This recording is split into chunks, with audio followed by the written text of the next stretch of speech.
Hello friends, this is doctor Chandrakant, आपला clinical nutritionist, dietitian आणि general physician. आपण बघूयात लिव्हर आणि लिव्हरला होणारे आजार. स्पेशली आपण बघणार आहोत लिव्हर सिरोसिस.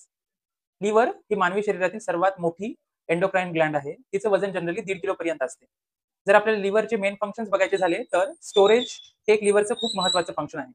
त्याचबरोबर वेगवेगळ्या मेटाबॉलिक प्रोसेसेस करणं, नवीन-नवीन सेल्सची फॉर्मेशन करणं, बाईल फॉर्मेशन करणं, वेगवेगळ्या एन्झाईमचं कन्व्हर्जन करणं, अशा बऱ्याचशा गोष्टी आपल्या लिव्हरमध्ये होत असतात.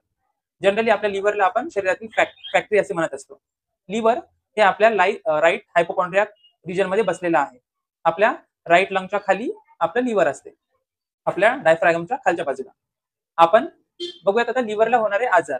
त्याच्यामध्ये स्पेशली लिव्हर सिरोसिस आज आपण बघणार आहोत. लिव्हर सिरोसिस म्हणजे काय?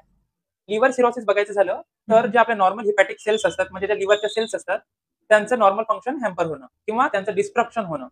आपल्या नॉर्मल सेल्स डिस्ट्रक्शन होण्यासाठी जे कारण असतात त्यामध्ये फायब्रोसिस होणं, त्याचबरोबर लिव्हर सेल्सला फॅटी इन्फिल्ट्रेशन होणं, नेक्रोसिस होणं, फॅटी इन्फिल्ट्रेशन, नोड्युलर रिजनरेशन, अशा बऱ्याचशा गोष्टीमुळे आपल्या हिपॅटिक सेल्स डॅमेज होऊन आपल्याला लिव्हर सिरोसिस होत असते.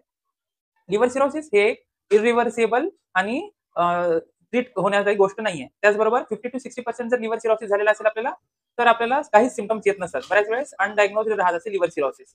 पण जेव्हा 70% च्या वर लिव्हर डॅमेज झालेला असेल, तेव्हा काही सिम्प्टम्स आपल्याला बघायला मिळतात. पण जनरली 80 to 90% च्या वर जेव्हा लिव्हर डॅमेज होत असते, तर बऱ्याच वेळेस असे लेट स्टेजमध्ये पेशंट्स आपल्याला सिम्प्टम्स घेऊन येत असतात. जसं की आपल्याला इसोफेजियल रप्चर झालेलं, इसोफेजियल व्हायसिस, त्याचबरोबर पोर्टल हायपरटेन्शन, असायटिस किंवा हिपॅटिक कोमामध्ये देखील आपल्याला डायरेक्ट पेशंट आलेले आपल्याला बघायला मिळतात.